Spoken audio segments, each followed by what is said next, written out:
You ready? As expected, Ghislaine Maxwell took the fifth and refused to answer any questions. This is obviously very disappointing. We had many questions to ask about the crimes she and Epstein committed, as well as questions about potential co-conspirators. We sincerely want to get to the truth of the American people and justice for the survivors. That's what this investigation is about. I want to mention the next steps. We can confirm we have 5 more depositions in the book scheduled for the Epstein investigation. On February 18th, Lex Wexner, who is a financial client of Epstein and I believe the former CEO of Victoria's Secret. February 26th, we have former Secretary of State Hillary Clinton. February 27th, former President Bill Clinton. March 11th, Richard Kahn, Epstein's accountant. And March 19th, Darren Endike, Epstein's lawyer. So we will continue to move forward and try to get answers for the American people. Do you think Britain's royal family, do you think that Britain's royal family has questions to answer to your committee? Well, we would love to hear, from anyone. Obviously, I can't subpoena in foreign countries, or I would have done that in the Biden investigation. But do you have anything to add, Andy?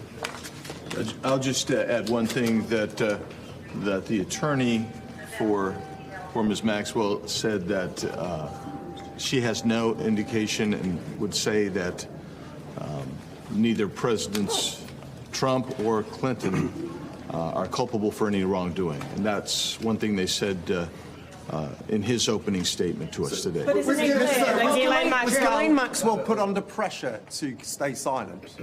Was Ghislaine Maxwell put under pressure to stay silent today? Well, I have no idea.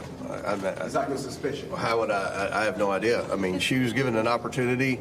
We would have brought her in months ago, but she's indicated she was going to plead the fifth, and unfortunately, she had an opportunity today to answer questions that every American has, questions that would be very important in this investigation, and she chose to invoke her Fifth Amendment rights. Mr. Chairman, clarify what her lawyer said about President Trump and Clinton, and do you think that there's anything more to do with Ghislaine Maxwell now that she pled the fifth? Correct me if I'm wrong.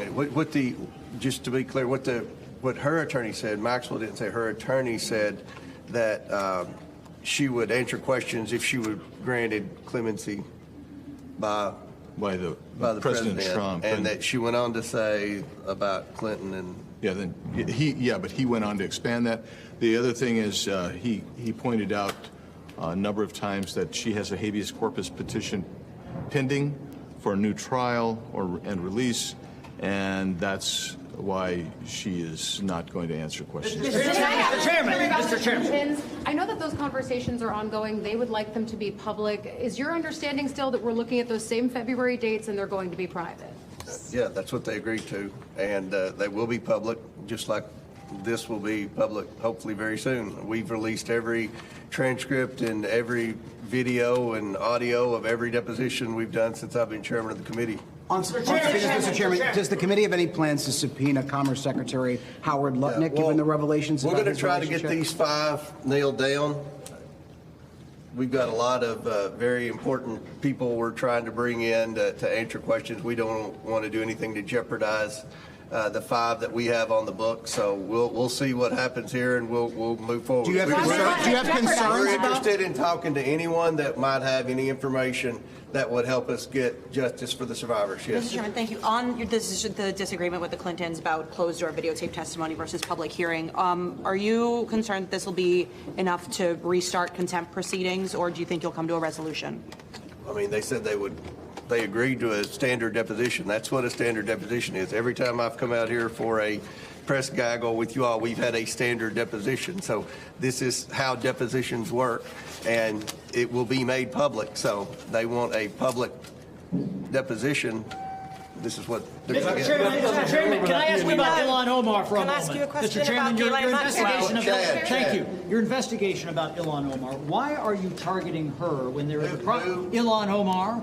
Your committee investigation with Ilhan Omar, when there is a process in the House, if people have questions about their conduct, this would go through the Ethics Committee. Why is this under the jurisdiction? And I've spoken, I'm glad you asked that question. I've spoken with the Ethics Committee.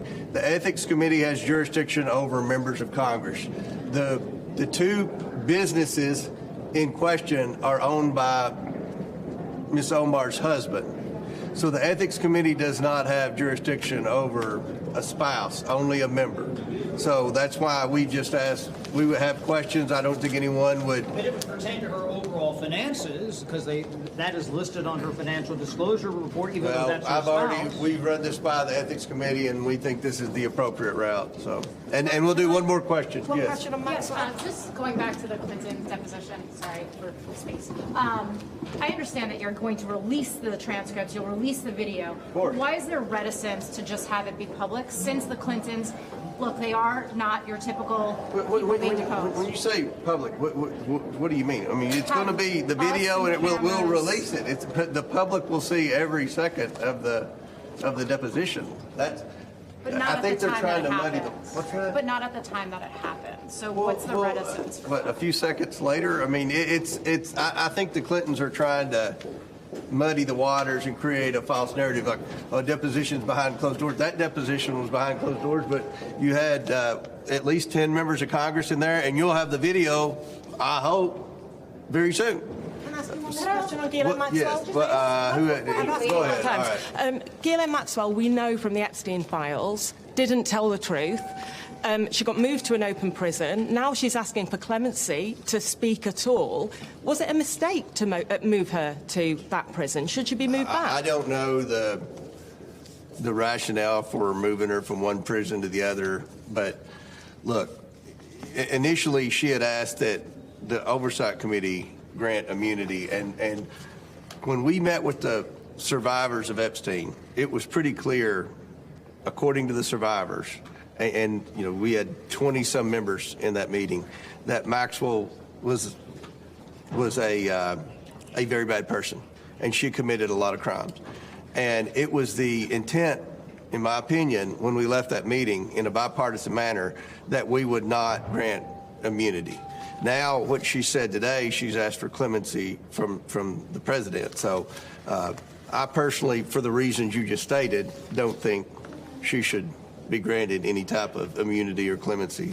But we'll obviously, you know, as more documents are read and understood, then we'll go from there. But I'll close with this. I think it's great that the Department of Justice is letting members of Congress come in and look at all the unredacted versions of the documents.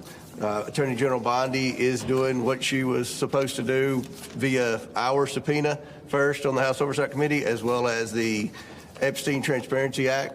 So I think we're finally going to get some answers, and hopefully at the end of the day we can do what our objective is in this hearing, provide justice for the survivors. So thank you all very much. Do you have a location for the Clinton deposition yet?